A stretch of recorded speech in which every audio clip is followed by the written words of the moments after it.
Join us as Soft Focus attempts to communicate. Communication for an American is typically conducted talking through a cell phone while driving down a motorway or wandering through a parking lot. For the Briton, communication is attempted midday in a public drinking house or at a late-night rave in a crop circle with a junglist or a druid.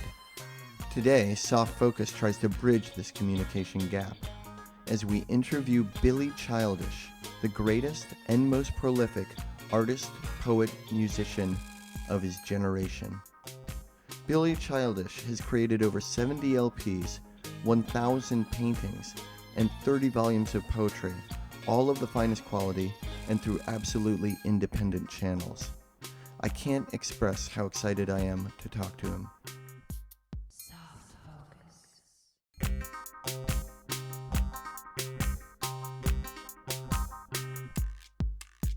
Soft Focus. Your group is called Musicians of the British Empire. Tell me about that. Well, we got a bass player whose parentage is whose parentage on one side is Ramsgate and the other side is three blacks from American Indian from North Carolina. So really, we're sort of like we're not really purebred musicians of the British Empire. There's a friend of mine, not a very close friend, but a chap I like very much, who was in a group called KLF, who were an English group, who were a pop group, and they famously burnt £1 million on an island in Scotland. Now, me and him were chatting one day, and he said he wanted to do a thing called Artists of the British Empire, and we were going to strike medals and make some busts for ourselves. And I sort of like thought, well, I had the new group coming up. I thought, well, it could be Musicians of the British Empire, which is an MBE anyway, which is an award you can get. The Beatles got one. The Beatles got one, indeed. And John was rude enough to give it back later on. And George complained about it, and I saw some Beatles documentary where he's like, it was made of string, it was so cheap, and he's like, after we sold all that corduroy for the British. Oh, but I don't think George would say it with any sourness. George is sort of like the only Beatle who had any brains as far as I could work out. He seemed really sour. No, George is a good lad. Very nice guitar parts, all worked out, carefully played. Well, the guitar solo on Taxman is Paul. Yeah, but Paul, Sir Paul actually, God bless him, Lord McCartney, it's not my cup of tea. George is my Beatle. Yeah. Good sense of humour, doesn't think it's a big deal in being in the Beatles and thinks we're a bunch of egotistical weirdos. I've got my money on him. And he had the Monty Python Association. He had a Monty Python Association, and he didn't take it as seriously as the other chaps. He was in the Travelling Wilburys. That is not, I can't vouch for anything to do with that. As I say, I'm only going up to sort of Sgt. Pepper, 66. really. Well, you see, Sgt. Pepper, far from being the greatest achievement of a rock and roll group, is a reasonable rock and roll group turned into a vaudeville act. It's a vocal record, like a Sinatra record almost. Yeah, the it's vocals. vaudeville. It's not my type of thing. I think it's Paul's idea. He was the conceptualist. Paul's deep, dark and scary, like some sort of Dickensian novel. Eleanor Rigby, Fall on the Hill. Yeah. Scary, sick songs. Isn't that what's attractive against about childhood and life? Isn't that what's attractive about rock and roll to a child, is that darkness? No. I was brought, when I was a kid, the first music I heard when I was about 2 or 3 was, I had some Lonnie Donegan. He had some scary stuff, and he had Dusty Springfield, and I thought it was all depressing and turgid. And the Beatles come along with She Loves You, Yeah, Yeah, Yeah. That is a pop song. Yeah. See, and then I heard Little Richard and people like that, and for me that's uplifting. I think that rock and roll, although dealing with some dark aspects, isn't gothic and turgid. Yeah. Which I think that certain people dragged it down to that level. Mainly your weirdos like Paul. Pink Floyd. Probably. I never really heard Pink Floyd. You have a new song about Joe Strummer. Yeah, about Dear Joe. But Joe Strummer's grave. Yeah, well, tell me about it. Oh, I don't know. It's called Britannia, Jesus Saves. Rupert Murdoch rules the waves. Richard Branson doesn't shave, and Joe Strummer's spinning in his grave. or laughing in his grave, or whatever each time. That's the chorus. And I don't know, I just sort of like thought, it's not quite White Riot anymore. The rock and roll's gone a bit. Yeah. Branson hasn't saved the planet with his casinos he wants to build, or Virgin Atlantic. Rupert Murdoch's quite insidious. Although, we got a brilliant review in The Sun today. Oh, really? It's a really funny thing. The Sun newspaper is the worst newspaper in England, nearly, because the Mail is worse. And they've got the most informed music page in any magazine in the country. Yeah, that's weird. Which is illustrated by giving us a sterling review for our new album. So what did they say? They said I took a couple of Kinks riffs, was made good, exciting rock and roll, had done 100 albums and still made it sound like it was fresh and exciting, and they knew where I was from and what I'd done and thought it was worth doing. What do you think about originality and or people copying what you do? I mean, you're hugely inspirational to a lot Well, I of people. don't know. It's a funny thing, you see. Like everything gets borrowed, and I mean, and appropriated, and that's what it's for. The thing that matters in music is sound and performance. Like the Kinks can't play "You Really Got Me." I mean, so my contention is "You Really Got Me" isn't a good song. My contention would be it was played well by them in 1963 till 1964, and then they forgot how to do it. You see the Beatles on the rooftops doing "Let It Be," and they're evidently not the group that used to be able to do "She Loves You" good. You know, because things are full of potential, but it's not always, it's very rarely lived out, or realised, shall we say. So originality must come from intention and allowing the thing to express itself as it wants to be expressed. So let's forget originality, so authentic approach, and that means being true to yourself and true to how the thing wants to be expressed. And then you can pick up and borrow what you like, really. Yeah. But if you're doing it, you know, you can do it with style, or you can do it naffly. Yeah. You know, the odd thing about my work is how original most of it is, and the other odd thing about it is that how much I tell people that I just rip things off because I don't hide. I heard one comment from Kurt Cobain which I liked, was that he said that people thought he was original because they didn't know what he was ripping off. On your record, you have a kind of a greatest hits record that I love the liner notes, because you talk about each band and you say this band was informed by this record, this band was informed by that record, and the influences are explicitly stated, and they're incredibly narrow. Yeah, I did that on purpose because someone asked me to write something for it, and they said, well, what's this group about? And I said, well, what is the Mighty Caesars about? Well, really, it's the Trogs and Sky Saxon. Yeah. That's what that group is. Or it's a particular song by someone, like the Milkshakes. You always think like, Dad, Gotta Move, or Last Plane Home. The Milkshakes were based on the Beatles at the Star Club and Last Plane Home by the Kinks. Then you don't need any other kerfuffle, because people are always doing these ludicrous analyses. Yeah. So I like to do it really stupid. It was really rigid. Narrow. The fact that I like two chords a lot predominates, and people hear that quite a bit. And the fact that I'm interested in words and rhythm and the performance and the sound, that people often miss that type of thing. See, like most groups, they don't care about what sound they have as long as it's modern and new. We choose what sound we have, which means that we're archaic and stupid. So like it's a bit like the dumb person is the person who says, can you make sure that the water you're putting into the soup we're making hasn't been pissed in by the bloke over there who's pissing in the soup bowl? Because we don't want that water, we want this one. And I say, oh, you know, who do you think, you know, or we don't, you know, we actually, where do these beans come from? Are they fresh, or have they been in your cupboard for, you know, how does it work? We choose what ingredients we use, because that is all it is sound. Does it sound exciting? We were in the Pop Rivets, we were doing some recording, and they made everything sound boring when we recorded. And we said, well, why do the Kinks sound exciting and we don't? And then we thought, well, maybe because they're stuffing our bass drum full of cotton wool and making us mic it up and not allowing us to play and perform. So he said, oh, right, so performance must be important.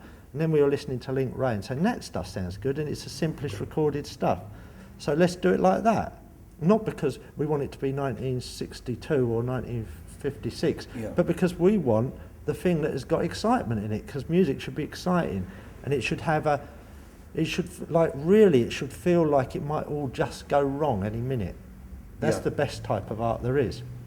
So you went to see The Damned? Yeah. Now I'm gonna clam up on you. No, my mate was he went on the tour around following Mark Bolan because he was a T-Rex fan. Yeah, yeah. And the Damned were the support group. And he said, "You've got to see this group because the drummer set fire to his cymbals and caught his arm right and had to be rushed to hospital." And he said, so I said, "Okay, well that sounds value for money." And he said, and then the singer also left off the stage into the audience and broke his ankle because it was an all-seated theatre. I said, "Okay then." So we went along and we used to sort of like get to see the, see whatever group was playing in the little clubs in '77. And he was the one, I thought, oh, well, if I had a fan, I saw ATV blokes fanzine, Mark Perry, Sniffing Glue. Sniffing Glue, yeah. And I thought, I'll do one called Chatham's Burning, based on London's burning, you see, but London isn't burning with boredom. Chatham hit it by a firestorm. So I said, all right, I'll be Gus Claudius, because I'm a big fan of I, Claudius. I, Claudius, yeah. I was Gus Claudius for a week or two, and he says, "No, you're not Gus Claudius, you're Billy Childish." So, okay then. How come? I don't know, he just sort of like said it. I liked I, Claudius, because I, Claudius said he'd tell the whole truth to the future. Is that what he said? That's what it says, the whole thing at the beginning. I just remember the nudity on. No, there's a lot it's of really nudity. good, I, Claudius. It was, nudity's fine as well, but I didn't know they allowed that in America.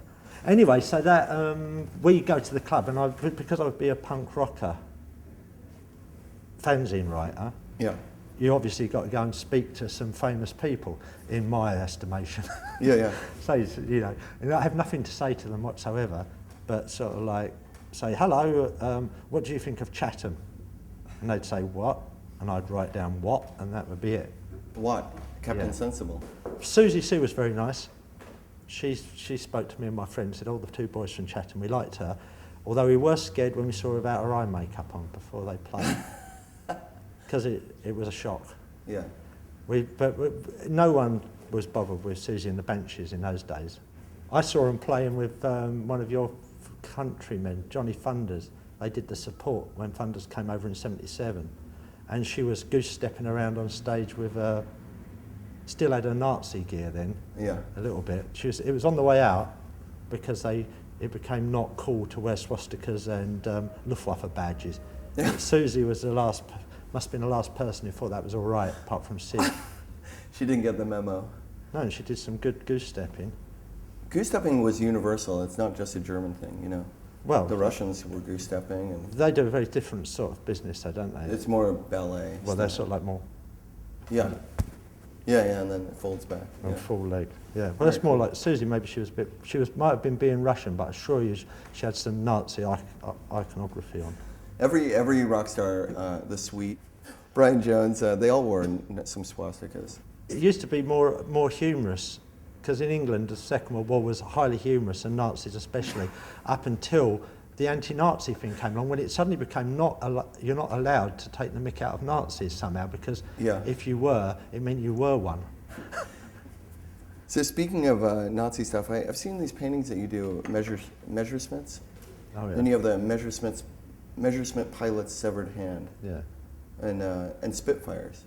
Well, that's just one little element of painting. That's the thing where I allow myself to do things from my interests when I was a kid, and it's a story based on paintings are based on a story my father told me.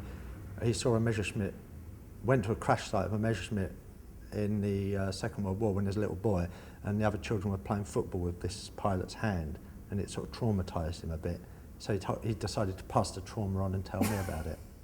So I thought, well, let's get rid of this, exercise this trauma for good, and have a bit of You gave it to all have a of bit us. of rock and roll. We did a rock and roll album called The Messerschmitt Pilot's Severed Hand, and do a few paintings as well.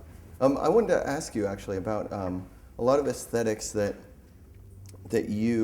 surround your artwork or surround you are seem to be based in what is known, what's referred to as the modern era, which is 1870 to 1920 or something Oh, like right. that. I hadn't thought of that. The Industrial Revolution, and in a sense, your industry is renowned. You've put out 100 records, 1,000 paintings, like all these books.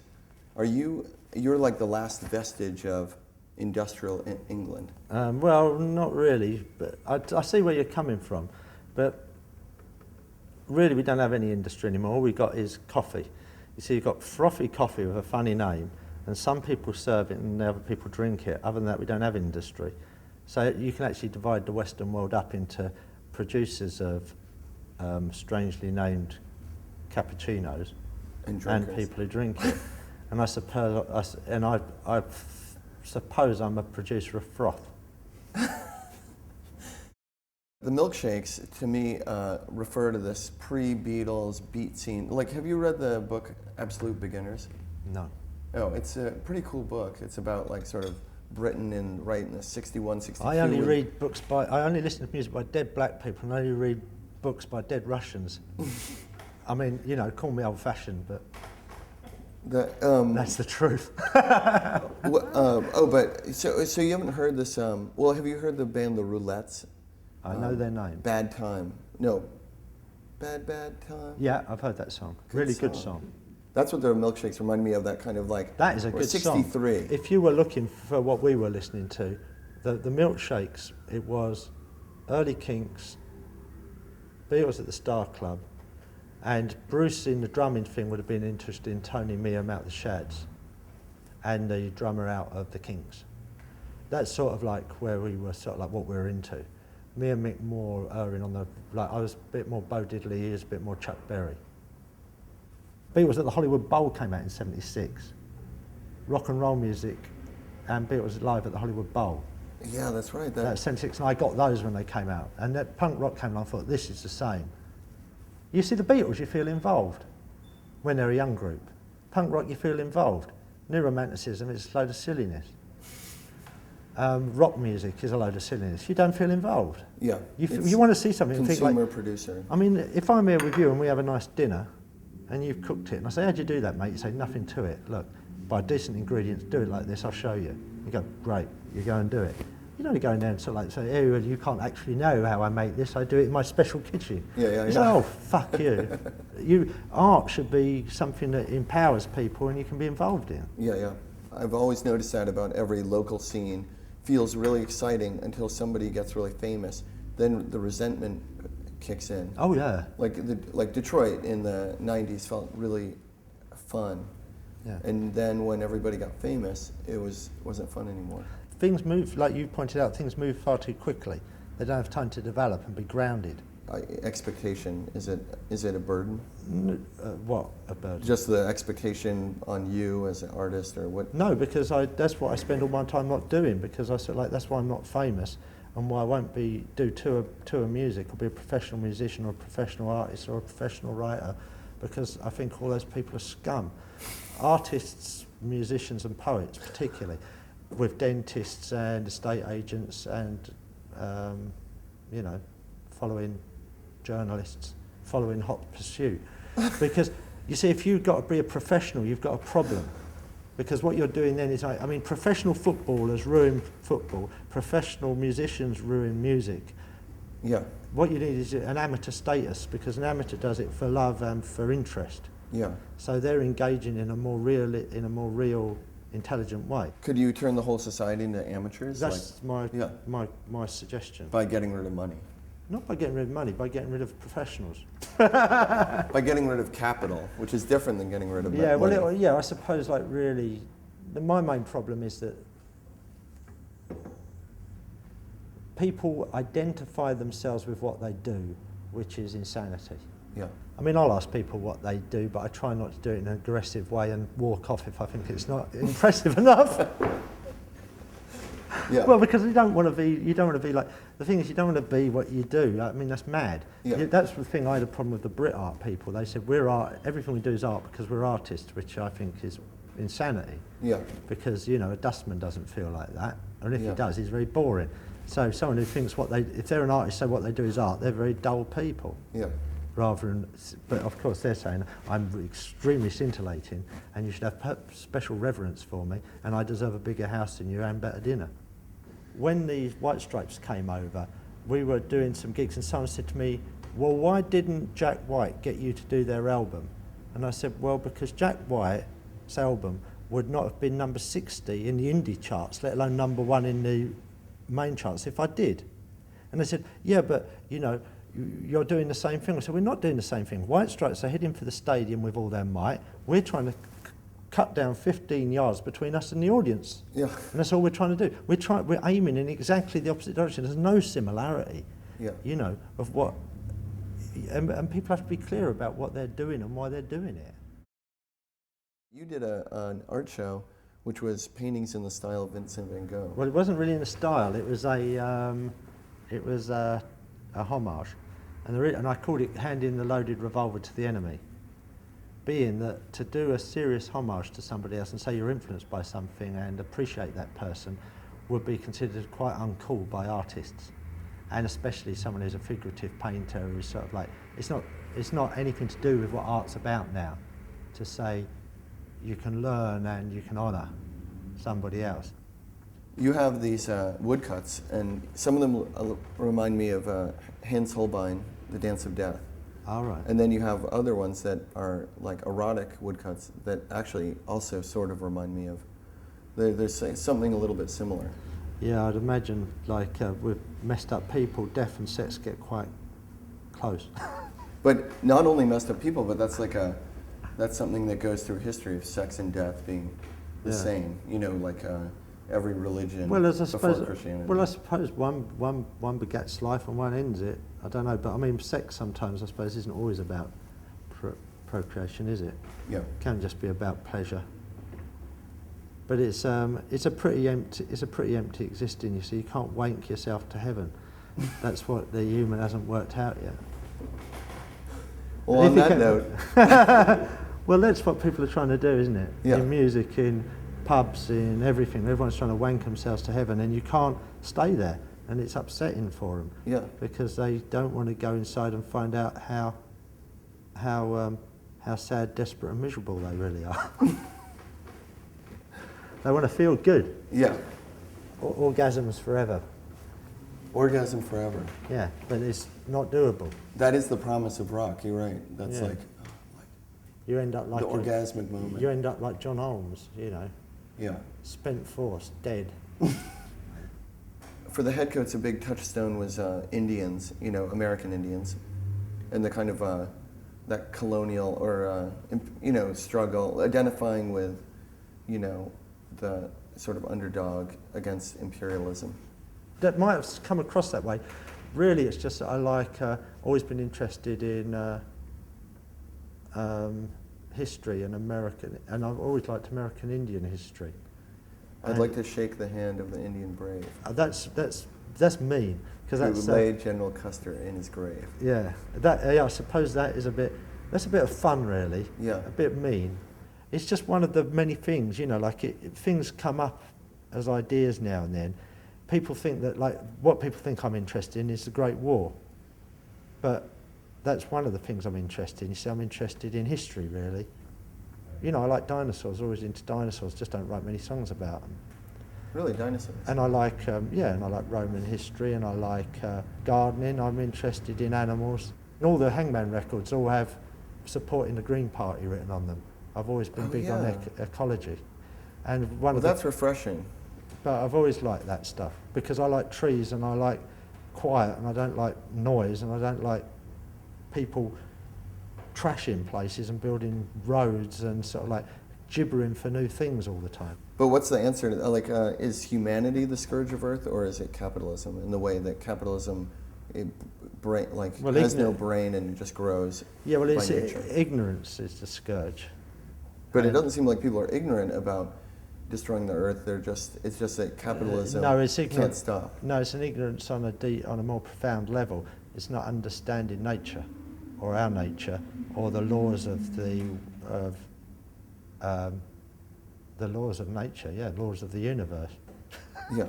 Well, because you reap what you sow, and the way you know the world is by knowing yourself and knowing your own greed and not looking for other people as scapegoats. That's how and people are ignorant of themselves and their own natures and their own drives. Humans are sort of like chimpanzees with cars and guns. That's the problem. Confucianism, I was wondering if you were interested in Confucianism, because there's kind of, love of place and, Well, maybe. I know a little bit about Taoism, because when I was a kid, I read about Taoism when I was about 14, when I first learned to read and stuff, and I was into Kung Fu and things, because my mate wanted me to go and do Kung Fu, so I did Tai Chi and read some Taoist stuff. And I've always been very keen on Christianity and Buddhism, and basic Christian morality, in the sense of the simple basic teachings of the man Jesus Christ, which are really handy guidelines on how to sort of like deal with each other and not try and fuck people over.